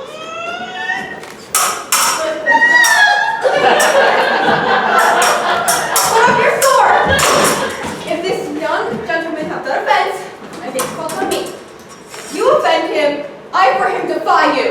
You, sir! What are you? What, sir? That for her love dares yet do more than you've heard and brags you he will. Oh, nay, if you be an undertaker, I for you! Open Sir Tony, here comes the officer! Oh, people, you are not! Pray, sir, put up your sword if you please. Oh, marry will I, sir, and for that I promised you. I'll be as good as my word. My horse will bear you easily and reins well. This be the woman Antonio. I arrest thee in the suit of Count Orsino. You do mistake me, sir. No, John. I know your favor well, but you have no sea cap on your head. Take her away. She knows I know her well. I must obey. This comes with seeking you, but there's no remedy, I shall answer it. How do you do now my necessity makes me to ask you for my purse? It grieves me more for what I cannot do for you than what befalls myself. You stand amazed, but be of comfort. Come away. I must entreat you of some of that money. What money, madam? For the fair kindness you have showed me here, in part being prompted by your present trouble, out of my mean and low ability, I'll lend you something. My having is not much. I'll make division of my present with you. Hold, here's half my coffer. Do you deny me now? Is it possible that my deserts to you can lack persuasion? I know you not by voice or any feature. I hate ingratitude more in anyone than lying, vain, babbling, or drunkenness, or any other tainted vice that strongly inhabits our frail blood. Come, I pray you go. Let me speak a little. This youth that you see here, I snatched one half out of the jaws of death, relieved him with such sanctity of love, and to his image did I devotion. What's that to me? The time goes by, away. But oh, how vile and idle proves this God. Thou hast, Sebastian, done good features, shame. In nature there's no blemish but the mind. None can be called deformed but the unkind. Virtue is beauty, but the beauty is evil, are empty trunks, overflourished by the devil. The woman grows mad, away with her. You beyond. Methink her words with such passion flies, that she believes herself, so do not I. Oh, prove true, imagination, prove true, that I, dear brother, be now taken for you. Come hither, knight. Come hither, Fabian. Whisper or a couplet or two of those sage swords. She named Sebastian. I, my brother, know, yet living in my glass, even such and so, in favor was my brother. And he exuberant in this fashion, color and ornament, for him I imitate. Oh, if it prove, tempest our kind, and salt waves fresh in love.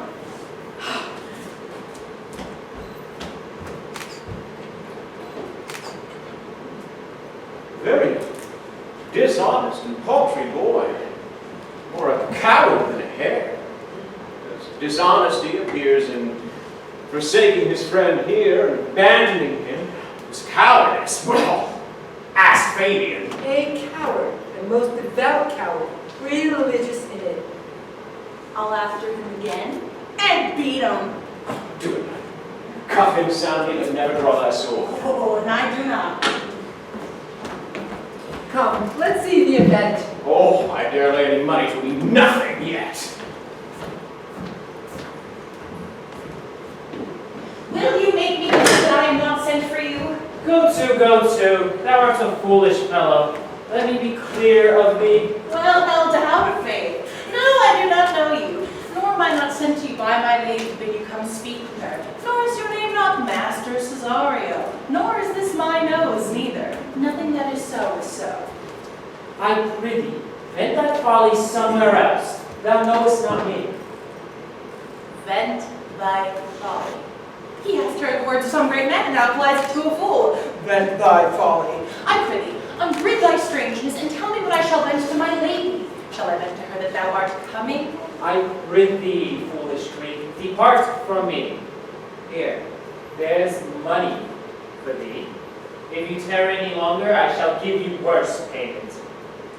Well, I try to cast an open hand, and these wise men that give fools money get themselves a good report.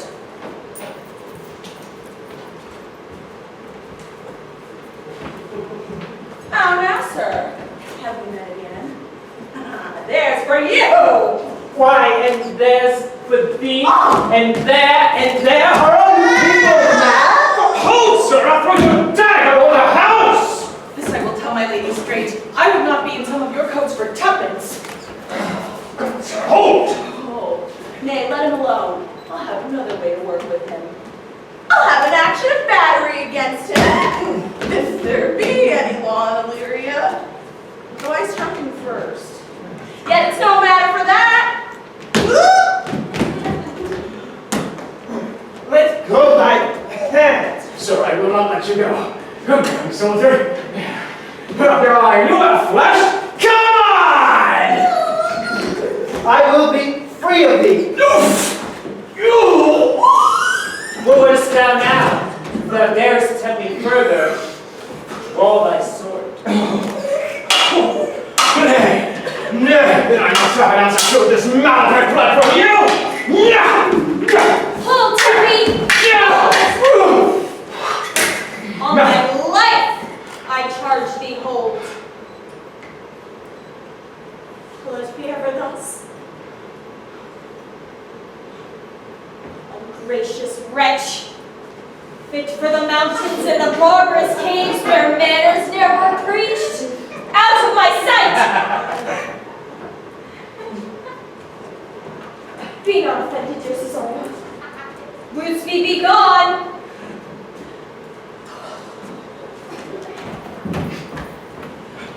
I pray, gentle friend, let thy fair wisdom, not thy passion sway in this uncivil and unjust extent against thy peace. Go with me to my house, and hear thou there how many ruthless pranks this ruffian hath botched up, that thou there I mayest smile at this. Thou shalt not choose but go. Do not deny. What relish is in this? How else this dream? Or else this is a dream? Or maybe I am mad. Let fancy still thy sense and lead speak, or if it be thus to dream, still let me sleep. Nay, come, I prithee. Wilt thou be ruled by me? Madam, I will. Will say so, and so be.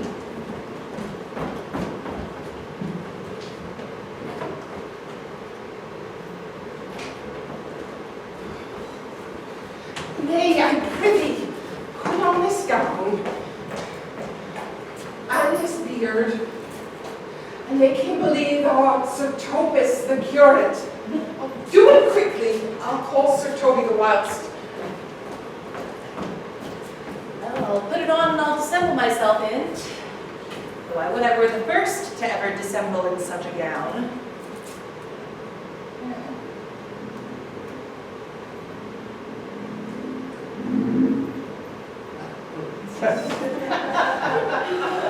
I'm not tall enough to become this function well, nor am I lean enough to be thought a good student.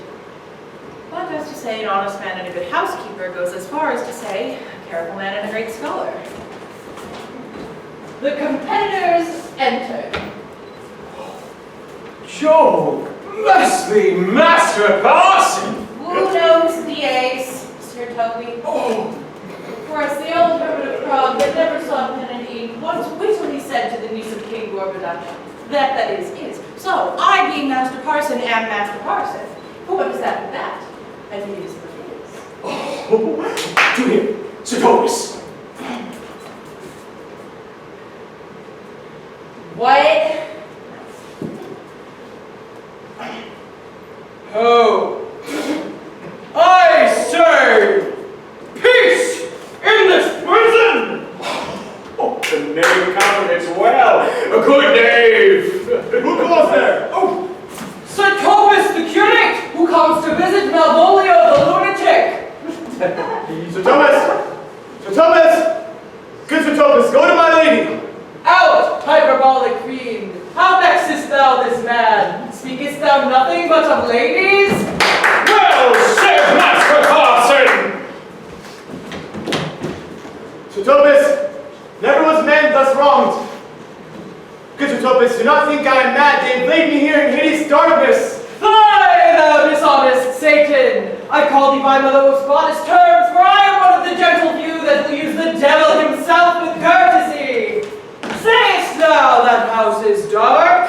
As hell, Sir Thomas. Why, it hath bay windows, transparent as maricados, and the stories to the south north are as lustrous as ebony.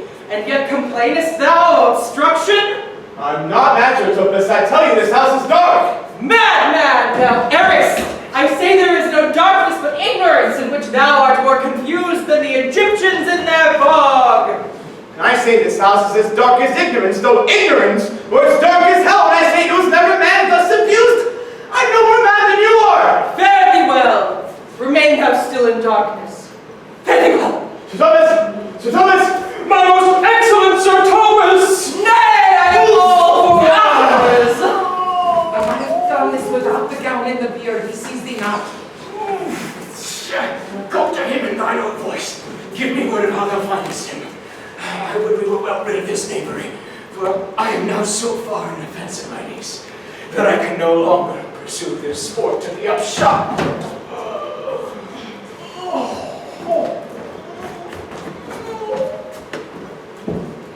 Hey, Robin, jolly Robin, tell me how my lady does. Fool! My lady is unkind, purdy. Fool! Alas, why is she so? Fool, I say! She loves another.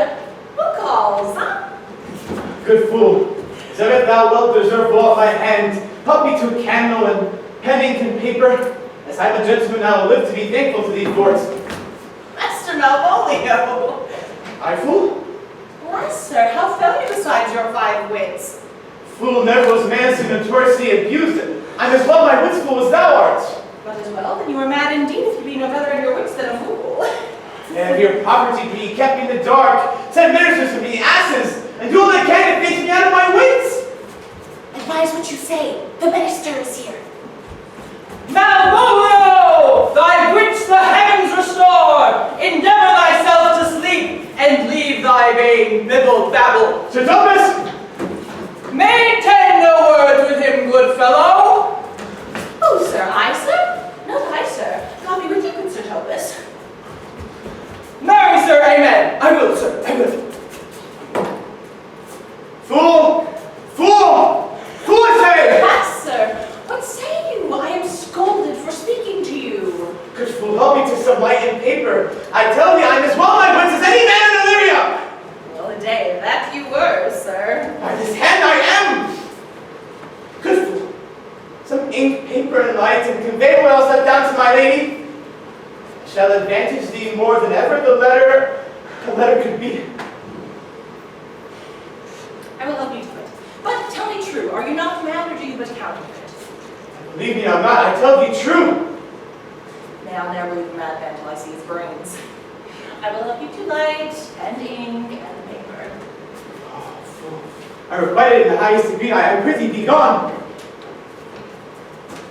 I am gone, sir, and anon, sir, I'll be with you again in a trice, like to the old vice, your needs to sustain the dagger of life in his rage and his wrath.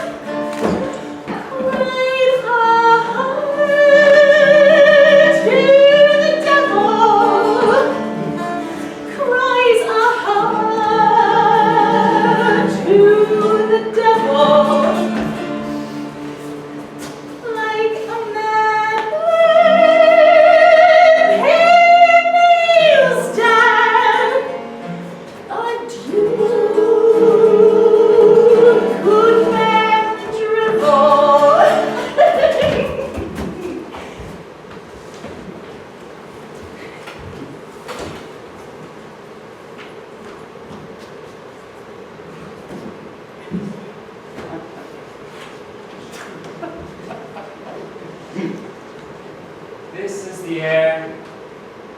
That is the glorious sun. This pearl she gave me. I do feel it and see it.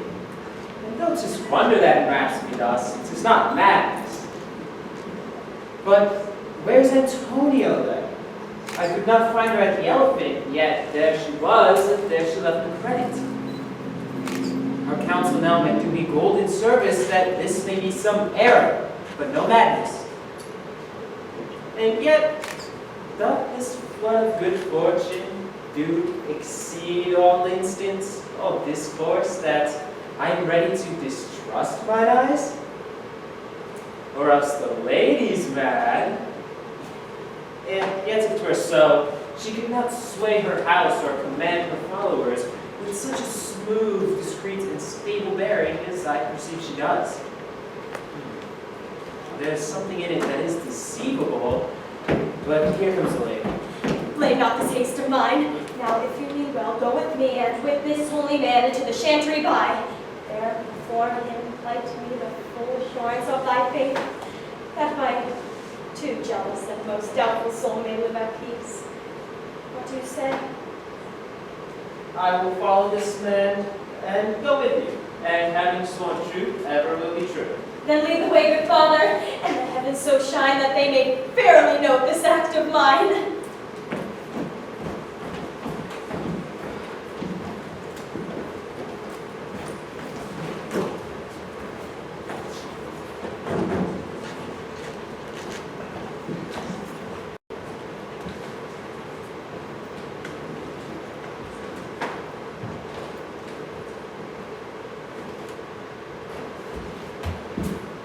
Now, as thou lovest me, let me see his letter. Good Master Fabian, grant me another request.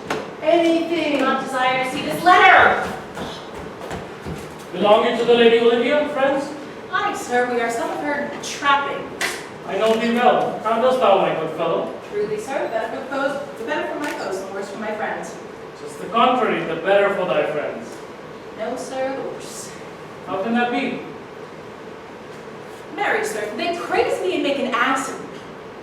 Now, my foes tell me plainly that I am an ass, so that by my foes, sir, I profit in the knowledge of myself, and by my friends I am abused. So your conclusions to be as kisses, your 4 negatives make your 2 positives. Why?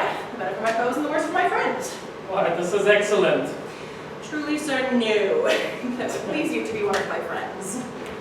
Thou shalt not be the worse for me. There's gold. If you will let your lady know that I'm here to speak with her, and bring her along with you, it may await my bounty further. Marry, sir, lullaby to your bounty till I come again. And go, sir, but as you say, let your bounty take a nap. I will awake it anon.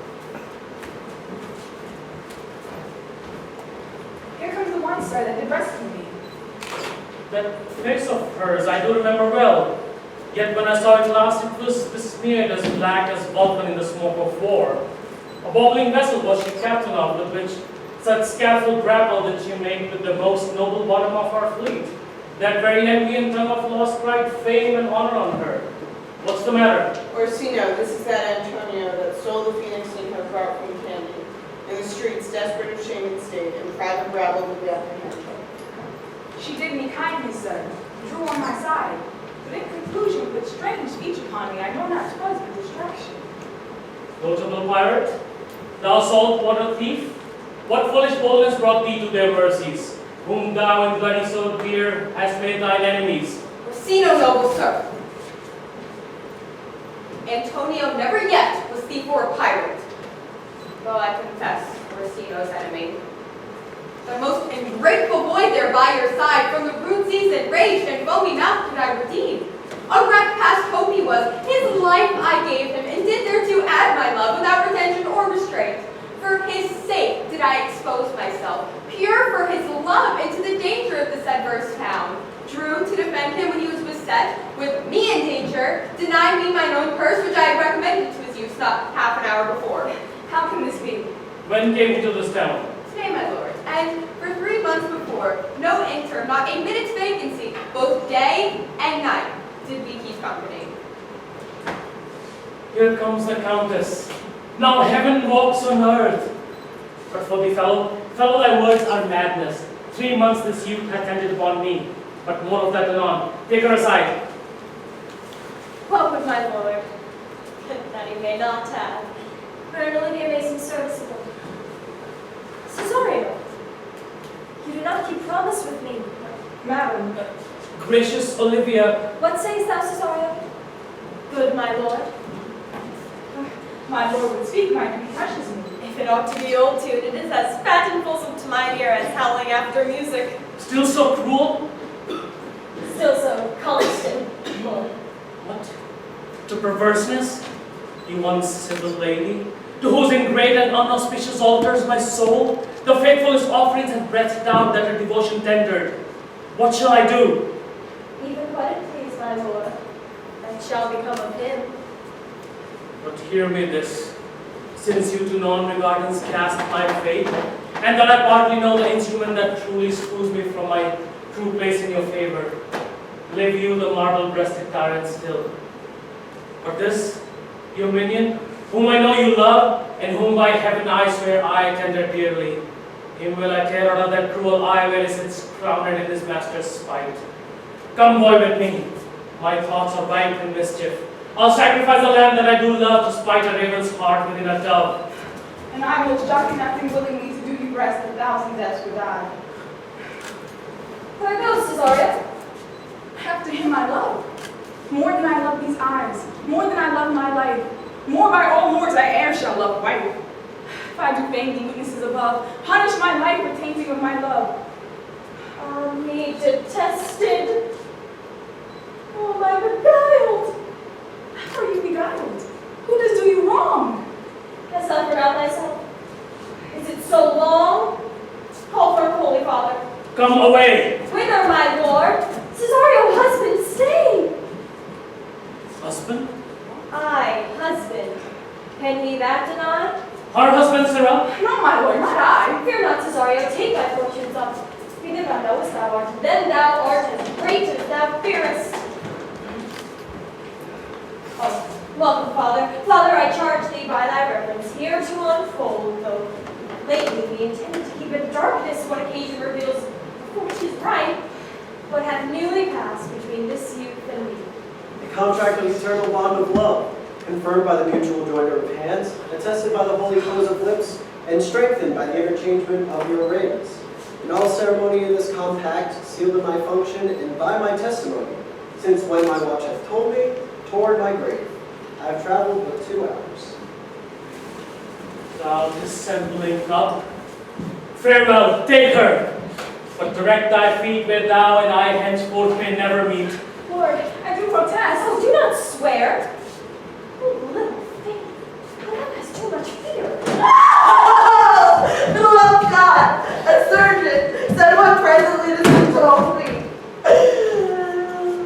matter? Oh, he has broke my head across, and he gave Sir Toby a bloody coxcomb for the love of that. Your help. Who has done this, Sir Andrew? Oh, the Count's a gentleman, once Cesario. We took him for a coward, but he's the very devil incarnate.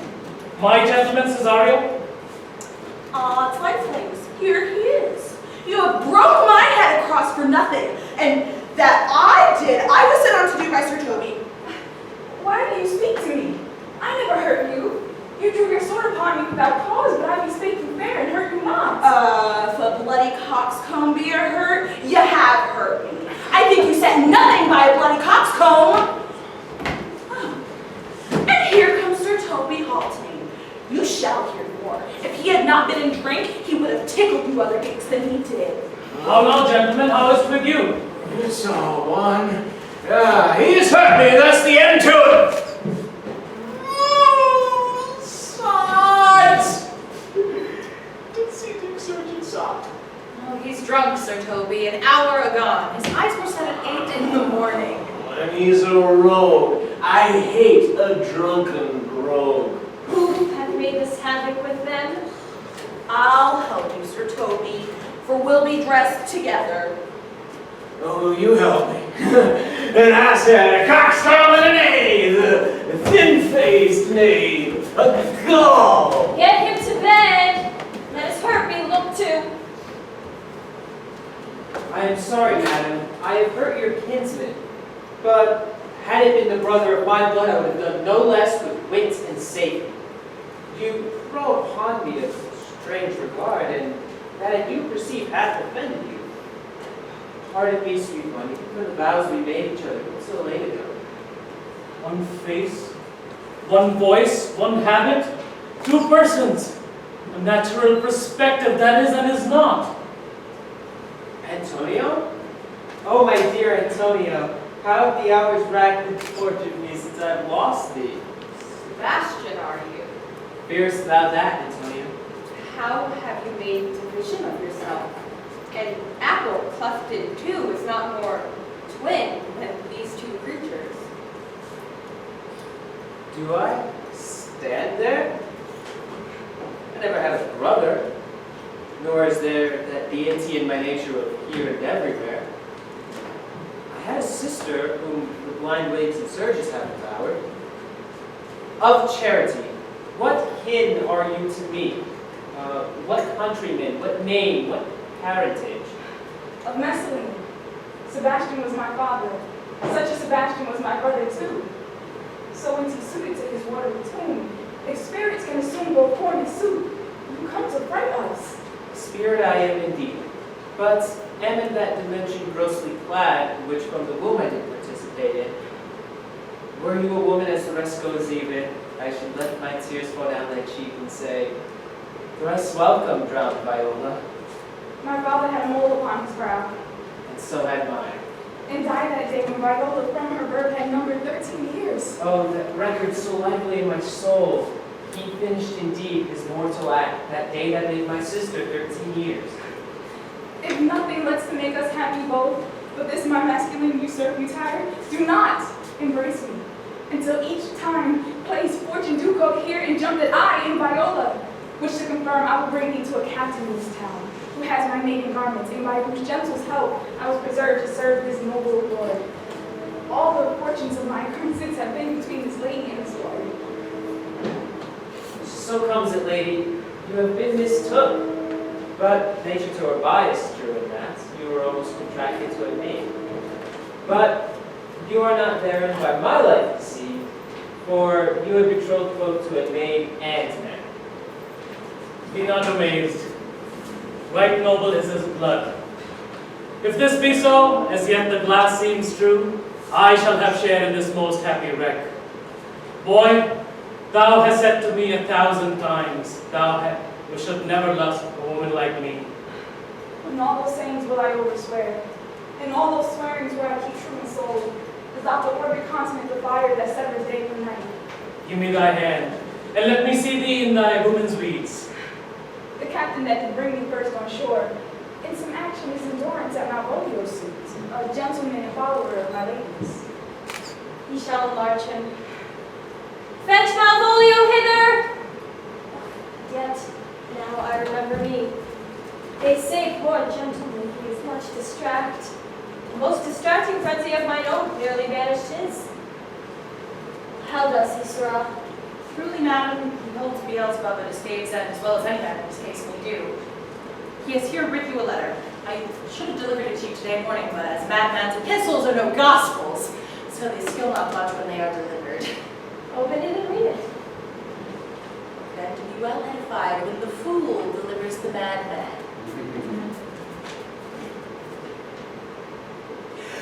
By the Lord, madam, you wrong me, and the Welsh...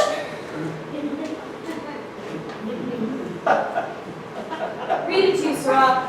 By the Lord, madam, you wrong me, and the world shall know it. Though you have put me into darkness and given your drunken cousin rule over me, yet I have the benefit of my senses as well as your ladyship. I have your own letter that induced me to the semblance I put on. Think of me as you please. I leave my duty a little unthought of and speak out of my injury. The madly used Malvolio.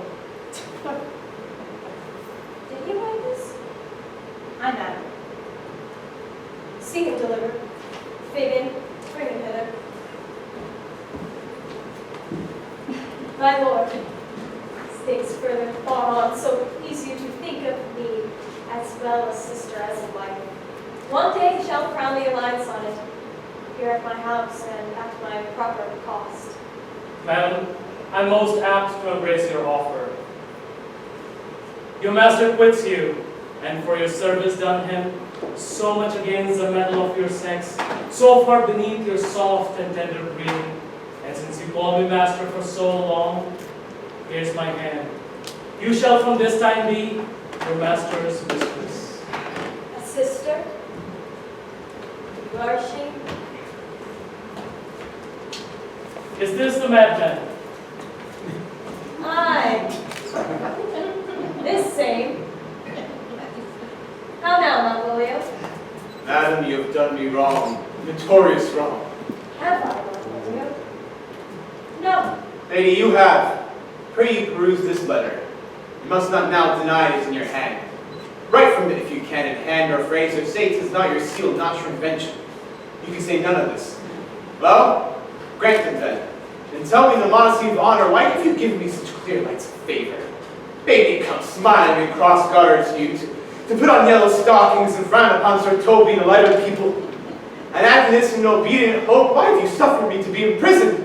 Kept in the dark, visited by the priest, and made the most notorious Geck and Gaul that e'er invention played on. Tell me why! Alas, Malvolio, this is not my writing. Though I confess much like the character, but out of the question 'tis Mariah's hand. And now I do bethink me it was she that told me that was mad and hastened smiling. But when we know the grounds of the office of it, you shall be both the plaintiff and the judge of thine own cause. Good madam, hear me speak, and let no quarrel nor no brawl come to take the condition of this present hour. Most really I confess, myself and Toby set this device against Malvolio here. Maria writ the letter in Sir Toby's great importance, in recompense whereof he hath married her. Alas, poor fool, how have they baffled thee?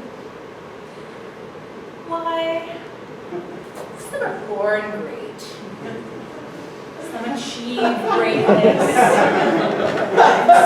Greatness thrust upon them. I was one Sir in Centude, one Sir Topus, but that's all the one. By the Lord, fool, I am not mad! Oh my God! But do you not remember? I did not see what Madam sees in such a barren rascal, and you smile not, she is gay. And thus the whirligig of time brings in his revenges. I'll be revenged on the whole pack of you! He hath been most notoriously abused. Pursue him and entreat him to a peace. Meantime, sweet sister, we will not part from hence. Cesario, come, For so you shall be while you are a man. But when in other habits you are seen, Orsino's mistress and his fancy's queen.